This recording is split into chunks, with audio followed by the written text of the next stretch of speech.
जब इनका प्रेस हो जाएगा उसके बाद कोई आपके पास सवाल हो तो उस सवाल का भी हम जवाब देने के लिए यहाँ पर रहेंगे। सभी पत्रकार बंधुओं का नमस्कार। जफर भाई बहुत बहुत धन्यवाद। ये आज की जो प्रेस वार्ता है बहुत ही अहम प्रेस वार्ता है और ये प्रेस वार्ता जो कल नेता प्रतिपक्ष राहुल गांधी एक बैठक में जो कहते हैं और उसके बाद बाहर निकलकर एक वक्तव्य देते हैं, उस पर की जा रही है। और ये बड़े दुख की बात है। हम सब जानते हैं कि ये जो समय है ये वैश्विक संकट का भी है। पूरे विश्व में कई देश ऐसे हैं जिनकी अर्थव्यवस्था लचर हो गई है, वो स्वयं कमजोर हो गए हैं। और दूसरी तरफ पिछले 85 दिनों में हमने देखा है कि आदरणीय प्रधानमंत्री श्री नरेंद्र मोदी जी के नेतृत्व में भारत कैसे मजबूती से इस वैश्विक चुनौती का सामना कर रहा है। हमारी अर्थव्यवस्था मजबूत है। प्रधानमंत्री जी ने अपील करी और 140 करोड़ भारतीय वो खड़े हो गए देश प्रेम में, कंधे से कंधा मिलाकर। ये चुनौती है क्या? इस चुनौती को हम परास्त करेंगे और भारत और मजबूत होके निखर के निकलेगा। लेकिन आप सबको ज्ञात होगा कि एक टूल किट मॉडल विध्वंसक, अराजक, अपरिपक्व, मूर्ख वो राहुल गांधी की उपज है। और कल इसी तरह से एक नई टूल किट बाय अ फूल किड, एक नई टूल किट बाय अ फूल किड सामने आई। क्या कह रहे हैं?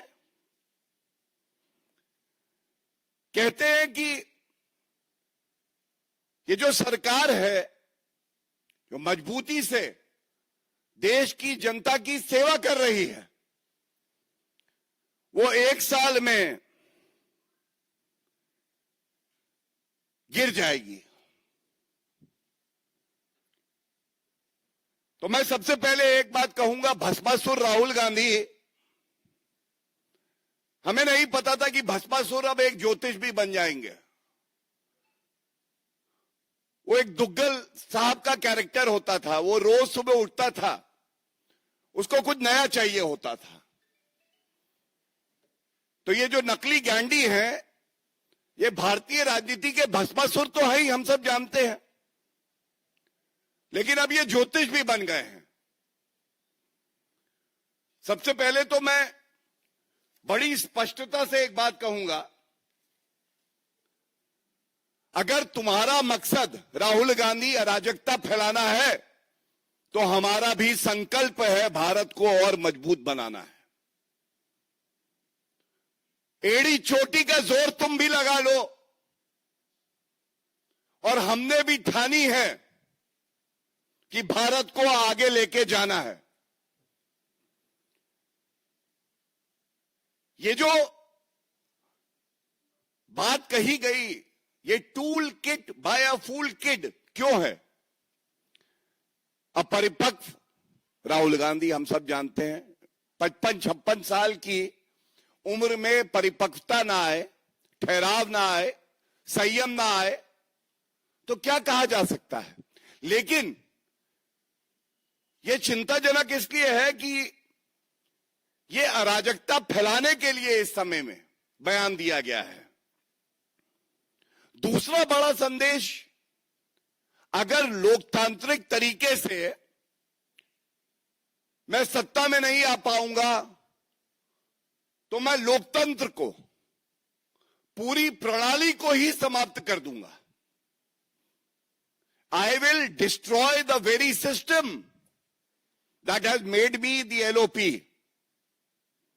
और तीसरी बड़ी बात है जो भारतीय जनता पार्टी इस मंच से उठा रही है, लेकिन 140 करोड़ की जनता पूछ रही है, राहुल जी भारत से इतनी नफरत क्यों?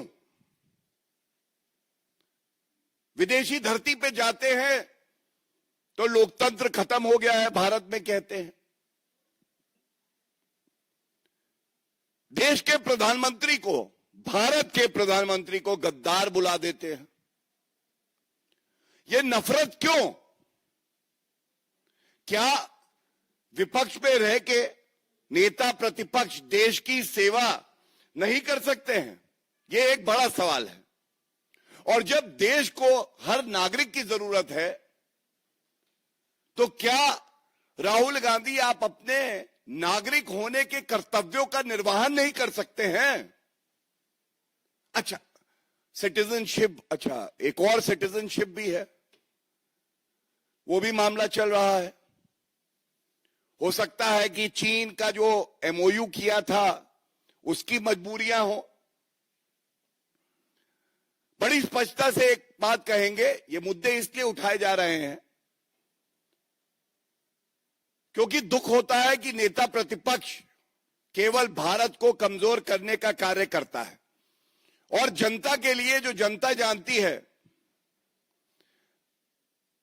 ये सरकार स्थिर भी है, मजबूत भी है और अंगद के पांव की तरह है। 100 राहुल गांधी भी आ जाए तो हिला नहीं पाएंगे। ये बात जान लीजिए आप। गिरने की बात कर रहे थे राहुल गांधी जी, गिरे तो आप हैं लोगों की नजरों में, और अभी और गिरना बाकी है। राहुल गांधी अभी और गिरेंगे लोगों की नजरों में। आपने भविष्यवाणी करी तो जो जनता से हम लोगों को फीडबैक आता है, हम भी कुछ कह देते हैं। अभी बहुत जल्दी 1 साल के अंदर अंदर कांग्रेस भी 2 फाड़ होगी, कांग्रेस भी टूटेगी और नकली गैंडी का गुरूर भी टूटेगा, पहली बात। दूसरा, जो कांग्रेस के नेता है वो भी सहमत नहीं है कि नेता प्रतिपक्ष इस तरह के भारत विरोधी अराजक बयान दे। और देखिएगा, इस नकली गांधी परिवार के खिलाफ कांग्रेस में ही विद्रोह होगा, यह भी जान लीजिए। और तीसरी बड़ी बात, जिसको देश की मिट्टी से मोहब्बत होती है वो अपने देश में रह के हर चुनौती का सामना करता है, लेकिन जिसकी रगों में ही देश विरोध हो, जब कांग्रेस पार्टी के अंदर नकली गांधी परिवार का विरोध होगा तो ये विदेशी धरती पर होंगे और भाग जाएंगे भारत छोड़कर। ये बात बिल्कुल स्पष्टता से मैं बता दूंगा। मैं ये जरूर बात कहना चाहता हूं, इसी से जुड़ी हम देख रहे हैं किस तरह से राहुल गांधी का भी एक आज एक्सपोस्ट आया और खड़गे जी का भी एक एक्सपोस्ट आया। वैश्विक चुनौती में चाहे सत्ताधारी पार्टी हो, चाहे कोई नेता हो विपक्षी पार्टी से हो, देश के साथ तो खड़े हो सकते हैं कि नहीं हो सकते। खड़गे जी जो बात कह रहे हैं, खड़गे जी ने आज बोला ये जो तेल की कीमतें बढ़ाई जा रही हैं और उन्होंने कुछ आंकड़े दिए। तो सबसे पहले तो आज राहुल गांधी और खड़गे जी को उत्तर देना चाहिए। राहुल गांधी जी, इस वैश्विक संकट में मैं आपको एक आंकड़ा देता हूं। महंगाई पूरे विश्व में बाकी देशों में कहां है और भारत कहां खड़ा है मजबूती से। मलेशिया में 56% महंगाई। पाकिस्तान भिखमंगा देश है, उसका नाम नहीं लूंगा, उससे कोई तुलना भी नहीं है भारत की। यूएई 52% महंगाई बढ़ी है। ये पिछले 80 दिन का आंकड़ा दे रहा हूं।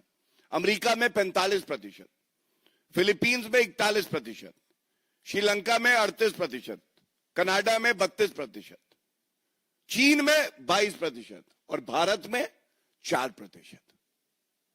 ये पहला जो आंकड़ा दिया है, पहला आंकड़ा राहुल गांधी, ये आपके लिए है, ये बताने के लिए हमारी भारत माता को कोसो मत, बहुत मजबूती से खड़े हैं। एंड विद और विदाउट यू, विद और without Rahul Gandhi, the nation will progress further. We have the might and the support of 1.4 billion Indians. दूसरा, तेल की कीमतों की बात कर रहे हैं तो मैं ये भी आंकड़ा देना चाहता हूं कि पिछले 80 दिनों में तेल की कीमतें बाकी देशों में कहां आ गई हैं। पेट्रोल की बात कर लेते हैं, डीजल में भी बढ़ी हैं वैसे ही, लेकिन पेट्रोल की बात कर लेते हैं। मलेशिया में 58% इंक्रीज है, अमेरिका में 46%, कनाडा में 34%, चीन में 25%, ब्रिटेन में 20% और भारत में 5%, 5.5%। और ये मैं आज का जो आंकड़ा है उसको जोड़ के बता रहा हूं। कहा 58%, 46%, ये सारे आंकड़े और भी हैं, और भारत में 5%। ये क्या दिखाता है? आप याद करिए, सबसे पहले करीब 65 से 70 दिन युद्ध चलता है, लेकिन भारत में तेल की कीमत में 1 रुपए का इजाफा नहीं होता है। सच्चाई नंबर 1। क्योंकि मंशा ये थी कि आम आदमी पर कोई बोझ नहीं पड़ना चाहिए। सरकार वो ठोस कदम उठाती रही जो भारत की जनता के हित में थे। ऑयल कंपनीज ने नुकसान सहना स्वीकार किया, आम जनता को पीड़ा हो ये वो नहीं चाहते थे। ये भी सच्चाई है, आज 75 दिन के बाद भी क्या पेट्रोल डीजल बाजार में मिल नहीं रहा है? मिल रहा है। गैस, पूरे विश्व में संकट है, लेकिन भारत में गैस, डोमेस्टिक गैस खासकर हमारी प्राथमिकता है और उपलब्ध है। ये बात राहुल गांधी और खड़गे जी को क्या दिखाई नहीं देती है? दिखनी चाहिए। नफरत में अंधे होना सही बात नहीं है। और अब जो मैं कहने जा रहा हूं इस पे जरूर ध्यान आपका आकर्षित करूंगा और ये बात उठनी चाहिए। देखिए, कांग्रेस का चरित्र ये है, जब युद्ध की शुरुआत हुई तो एक जिम्मेदार विपक्षी पार्टी को चाहिए जो अपील प्रधानमंत्री श्री नरेंद्र मोदी जी ने देशवासियों से करी उसका स्वागत करे और कहें कि हम भी करेंगे पालन, ये देश हित में है। राजनीति के लिए और विषय मिल जाएंगे, लेकिन नहीं। एक तस्वीर आई कांग्रेस के वेरीफाइड हैंडल से, गैस खत्म होने जा रही है, जल्दी से ले लो, कतार लग गई हैं। जब हमने ये मुद्दा उठाया तो ये ट्वीट डिलीट हो गया और ये तस्वीर थी कांग्रेस की सरकार की। पहला सवाल, ये फरेब, ये धोखा क्यों? यही तो टूल किट होती है, इसी का तो जिक्र हम कर रहे हैं। ये टूल किट है। दूसरा, स्ट्रेट ऑफ हॉर्मुज,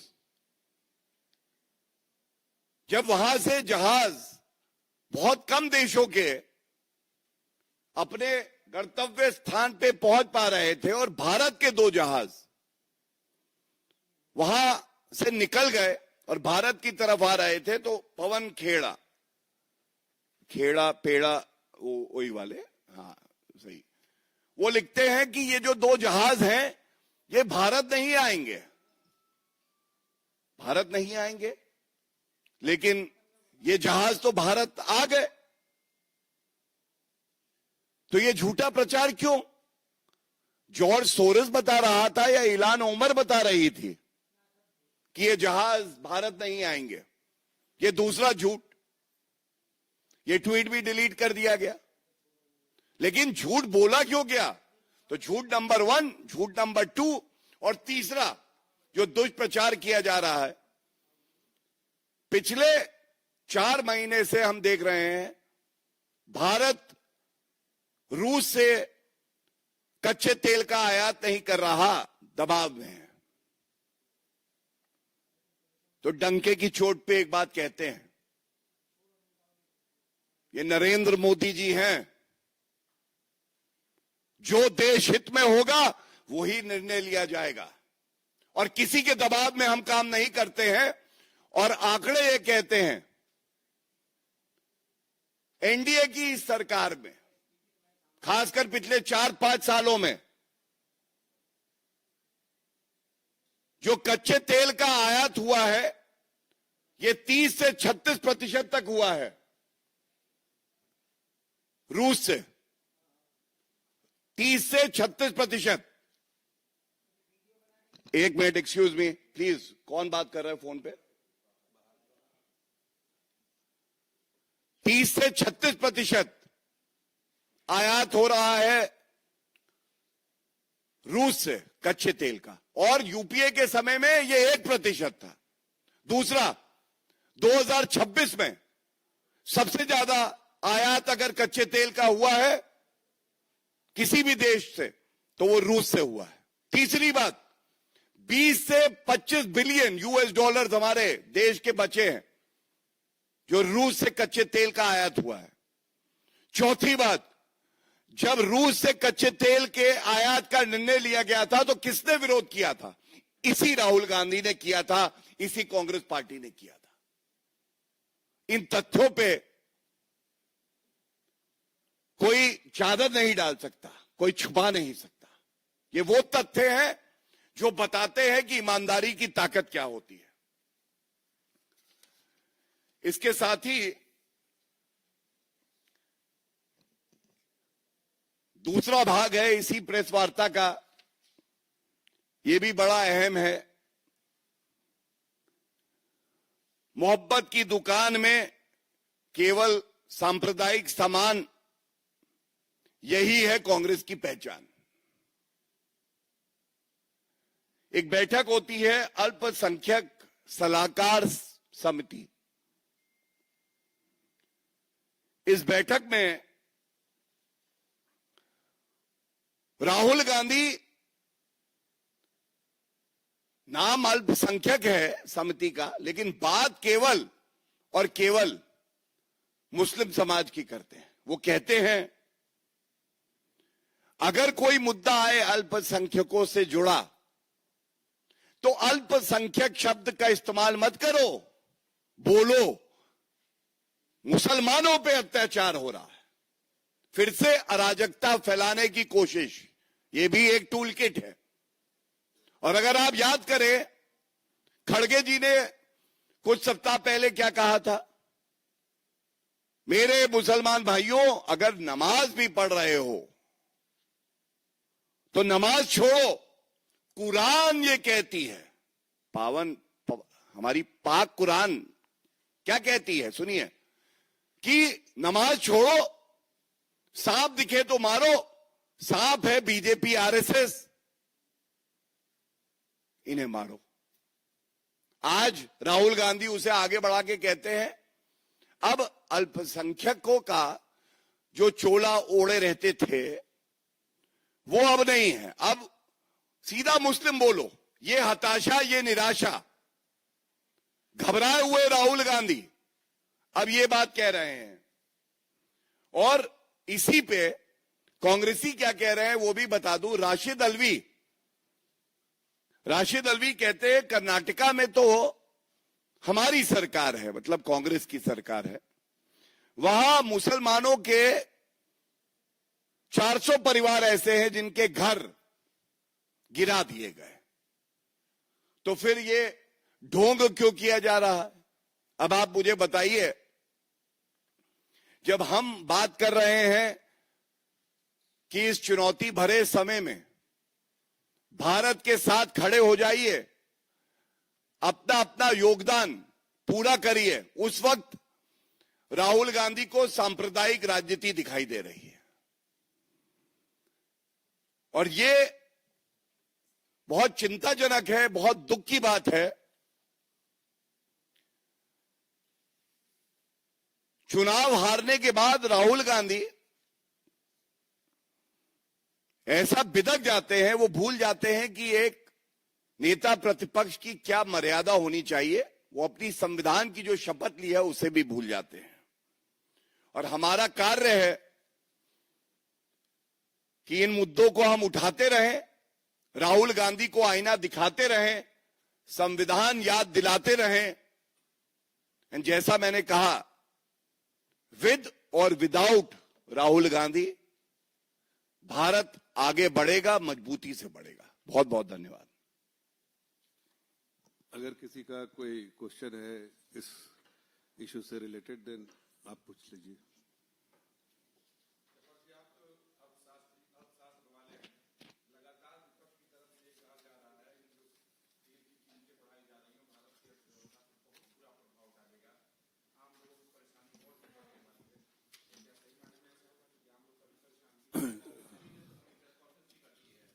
देखिए, पिछले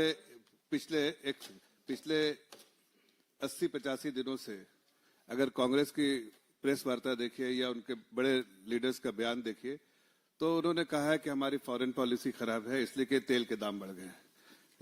हम तेल यहाँ पर हमें तकलीफ होने वाली है इसलिए कि हमारी फॉरेन पॉलिसी खराब है। तो जिस कंट्री में अभी गौरव भाटिया जी ने नाम लिया कई कंट्रीज का, जहां पर तेल के दाम बढ़े हैं पिछले 85 दिन में 21% से लेके 99% तक दाम बढ़ाए गए उन कंट्रीज में, क्या उनकी फॉरेन पॉलिसी गलत थी? पहले तो ये सवाल उठाना चाहिए उनसे कि आप जिस तरह का आप स्टेटमेंट देते हैं, पहले अपनी समीक्षा कीजिए। दूसरी बात, पूरे दुनिया के परिप्रेक्ष्य में देखिए, भारत जो है आज सबसे तेज रफ्तार से इकोनॉमी चल रही है पूरे दुनिया के परिप्रेक्ष्य में। इंक्रीमेंटल जीडीपी जो है पूरे दुनिया का, ग्लोबल जीडीपी का इंक्रीमेंटल कंट्रीब्यूशन जो उसमें सबसे बड़ा लगभग 20%, 18 पॉइंट कुछ % जो है वो भारत से होता है। तो भारत जो है पूरे दुनिया के जो जीडीपी है उसको ग्रोथ इंजन जो है भारत है, ये बताना चाहता हूं आपको। तीसरी बात जो बड़ी अहम बात है कि पेट्रोल डीजल के दाम जो है भारत पे बढ़े हैं बहुत मार्जिनली, जिस दुनिया के परिप्रेक्ष्य में देखें तो सब ज्यादा बढ़े हैं। और ऐसी कंट्रीज में जो स्ट्रेटेजिक रिजर्व, जिसके बारे में कांग्रेस के लोगों ने बयान किया था कि चाइना को देखिए, आप जापान को देखिए, जहां पर स्ट्रेटेजिक रिजर्व है। आज अभी गौरव जी ने दाम बताया उसके, जो तेल के दाम बढ़े हैं वो वहां पर 47% बढ़े हैं, चाइना में, जापान में 21% बढ़े हैं, और ऐसे बहुत सारे। और आप देखिए यूएई में जहां तो भंडार है वहां भी 86% दाम बढ़े हैं, वो डीजल के दाम बढ़े हैं। एक चीज गौरव जी ने कहा, जो महंगाई के बारे में कहा, बेसिकली जो है यो सीपीआई नहीं था, वो जो तेल के दाम पिछले 85 दिन से बढ़े हैं उसका उन्होंने ये किया, और उससे जो महंगाई पर असर पड़ा है। आज देखिए हमारे भारत, आप जो कह रहे हैं जो कांग्रेस पार्टी के बारे में, कांग्रेस पार्टी को अपना समय देखना चाहिए। ऐसे ग्लोबल ऑयल शॉक के बिना वहां पर डबल डिजिट में इन्फ्लेशन होती थी, और अभी इतने शॉक के बावजूद इन्फ्लेशन में जो है वो हमारा भी 4%, जो कि हमारी पॉलिसी है कि 4% ±2। एमपीसी जो है ध्यान रखती है उसका कि इसको इंश्योर करना है। आदरणीय प्रधानमंत्री जी ने 2014 में एक कमेटी बनाई आरबीआई की निगरानी में, जो मॉनिटर करती है जो सीपीआई को, मतलब 4% ±2 में होना चाहिए। वो आज पूरे तौर से मेंटेन है। इतने प्रेशर के बावजूद भी जो है महंगाई नहीं बढ़ रही, और मुझे लगता है कांग्रेस पार्टी को अपने इतिहास देखना चाहिए कि उनके समय में डबल डिजिट इन्फ्लेशन, जितने मैक्रो इकोनॉमिक पैरामीटर्स हैं उस वक्त के उठा के देखिए, वो चरमराते मैक्रो इकोनॉमिक पैरामीटर्स और पॉलिसी पैरालिसिस थी। और आज तेज चलती हुई अर्थव्यवस्था से दुनिया को जो है सारी जो ग्लोबल इकोनॉमी कंट्रीब्यूशन, और भारत जो है उसमें 6.5-7% का जो एक्सपेक्टेशन है वो आसानी से पूरा करेगा। इसलिए इस तरह की बातें सिर्फ मिसलीडिंग है, लोगों को गुमराह करने वाली बात है, हकीकत उनको ही पता है, और इसलिए इस तरह की बातें करते हैं, चाहे समाज को तोड़ने का या समाज में कुछ ना कुछ कहीं ना कहीं जो है नजरिया उनका गलत फैलाने का काम करते हैं।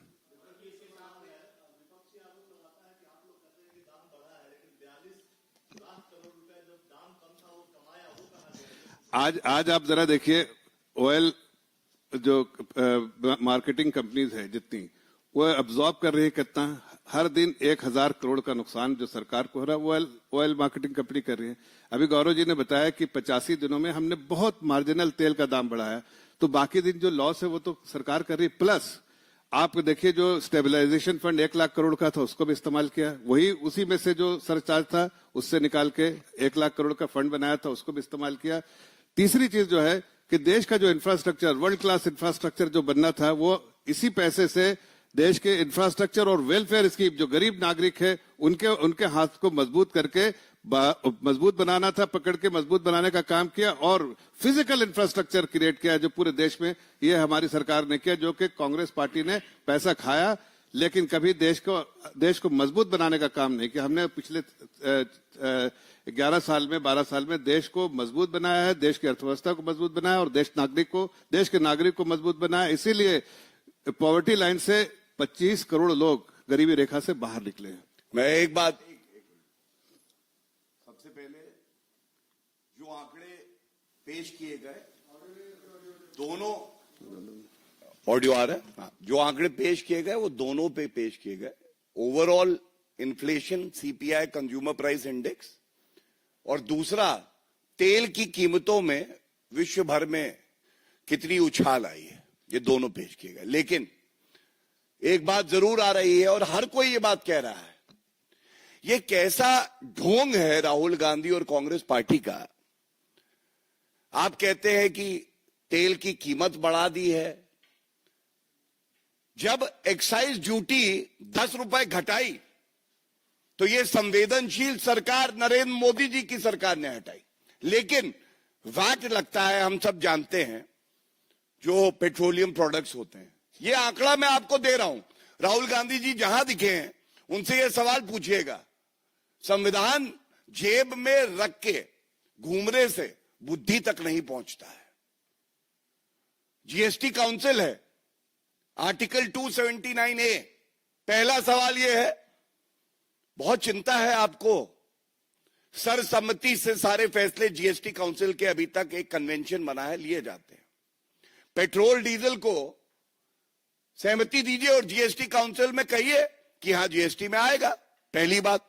दूसरी बात, वैट तेलंगाना में 35.2% पेट्रोल पे, 35.2%, केरला में 30%, ₹1 एडिशनल सेल्स टैक्स, 1% सेस और ₹2 सोशल सिक्योरिटी सेस। कर्नाटका में 29%। ये आंकड़े अब नोट कर लिए, ये वैट है, ये प्रदेश की कांग्रेस की सरकार लगाती है। कम करिए ना थोड़ा सा, राहुल गांधी जी हिम्मत दिखाइए। केंद्र सरकार ने घटाई एक्साइज ड्यूटी, आप भी घटाइए। और गुजरात में 17.7%, उत्तर प्रदेश में 19.36%, दिल्ली में 19.4% और महाराष्ट्र में 25%।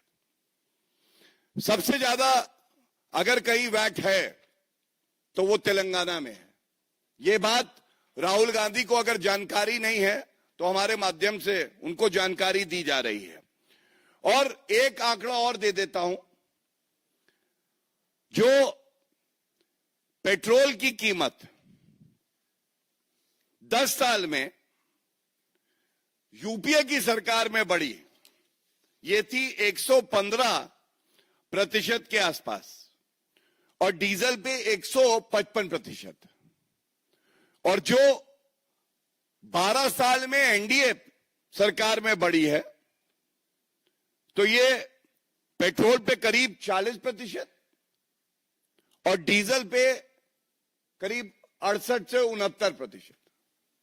अब आप मुझे बताइए 115% ज्यादा है या 40% ज्यादा है? मैंने जैसा कहा, संकट के समय में भी अर्थव्यवस्था भी मजबूत रहे, जनता भी मजबूत रहे और भारत भी मजबूत रहे, ये संभव कोई कर रहा है तो वो आदरणीय प्रधानमंत्री श्री नरेंद्र मोदी जी हैं। और अंदर से खोखला करने का जो प्रयास कर रहा है, ये दुर्भाग्य की बात है, वो नेता प्रतिपक्ष राहुल गांधी है।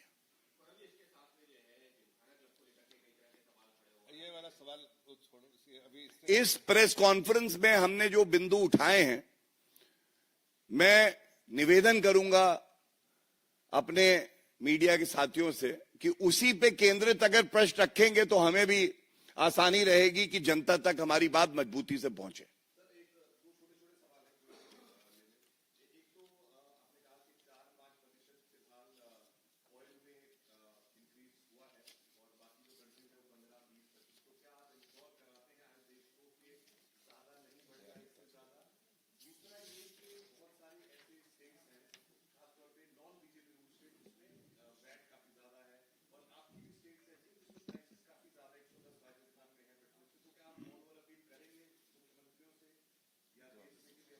मैं दे दूंगा। देखिए, सबसे पहली बात बड़ी जिम्मेदारी से कह रहा हूं, हम लोग भारतीय जनता पार्टी के राष्ट्र प्रवक्ता हैं। प्रवक्ता की एक जिम्मेदारी होती है और एक सीमा होती है। सरकार क्या निर्णय लेगी इस पे हम यहां पे कोई वक्तव्य दे, ये उचित नहीं होगा। तेल कंपनियां क्या निर्णय लेंगी वो भी उचित नहीं होगा। लेकिन एक बात जरूर कहूंगा जो एक प्रवक्ता कह सकता है, हर निर्णय जो होगा वो भारत के हित में होगा और जनता के हित में होगा। और दूसरी बात जो आपने कही, तो मैं तथ्यों के साथ एक बात जरूर कहना चाहूंगा। अभी कुछ साल पहले दिवाली का त्योहार था, जनता को राहत मिली। केंद्र की सरकार ने पेट्रोल डीजल पे एक्साइज ड्यूटी घटाई और सबने कहा अब की दिवाली खुशियों वाली। उसके बाद फिर से केंद्र सरकार ने एक्साइज ड्यूटी घटाई और भारतीय जनता पार्टी शासित राज्यों ने वैट कई अवसरों पे घटाया। लेकिन दुख की बात यह है, चाहे हिमाचल हो और उस वक्त राजस्थान में भी कांग्रेस की सरकार थी, वैट नहीं घटाया गया। जब चुनाव सर पे आ गए तो अशोक गहलोत जी को लगा कि हारने जा रहे हैं, तो शायद उन्होंने थोड़े वैट को कम किया, लेकिन चुनाव तब भी हार गए। आज बात यह हो रही है, जब केंद्र सरकार एक्साइज ड्यूटी में कटौती करती है और भाजपा शासित राज्य जो भाजपा की संवेदनशील नीतियां हैं उसके तहत पहले भी वैट घटा चुके हैं। कांग्रेस शासित राज्य जिनमें वैट सबसे ज्यादा है, तेलंगाना में 35%, केरला में 30% और आगे मैंने बताया 3-4 रुपए और कर्नाटका में 29%। तो वो क्यों नहीं घटाती? जफर जी, अगर आपको कुछ कहना। नहीं, मेरे ख्याल से आपके सवाल का विस्तार से गौरव जी ने जवाब दे दिया। लेकिन एक बात कहना चाहूंगा कि आज अगर जो अपवर्ड प्रेशर है ऑयल प्राइसेस पे, ये जो है वैश्विक जो हालात है उसके कारण है। अगर आप एक छोटा सा एग्जांपल देके बोलता हूं कि स्पॉट प्राइस जो है और फ्यूचर प्राइस ऑयल के देखिएगा तो उसपे जो गैप था पहले एकदम सटा हुआ था, काफी गैप हो गया है। उससे संकेत है कि इवॉल्विंग सिचुएशन में, ग्लोबल जियोपॉलिटिकल सिचुएशन और इवॉल्विंग सिचुएशन में तो तेल के दाम जो है बहुत वॉलेटाइल हो रहे हैं। ऐसी वॉलेटिलिटी में भी भारत की सरकार ने देश की जनता को बहुत हल्का सा भार दिया है। आगे हालात कैसे बनेंगे उसके संकेत, जियोपॉलिटिकल सिचुएशन जो है, संकेत हर दिन नए नए संकेत आते हैं। हर दिन जो है लगता है कभी जो है समाधान निकल गया, कभी नहीं निकला। मुझे लगता है कि इसके लिए इंतजार करना चाहिए कि कोई परमानेंट सोल्यूशन जो है वो स्टेट ऑफ हॉर्मुज का निकले, तो जाहिर है तेल पे जो आज जो प्रेशर है, अपवर्ड प्रेशर जो है वो कम होगा, और उसके संकेत जो है भारत की एक संवेदनशील सरकार ने ऐसे बुरे कठिन समय में, जो सबसे कठिन समय में जनता का ध्यान रखा, तो जाहिर है जब अच्छे दिन आएंगे, तो जब सिचुएशन नॉर्मल होंगे, तो उसमें भी भारत की सरकार जनता के ही भला के बारे में सोचने वाली है।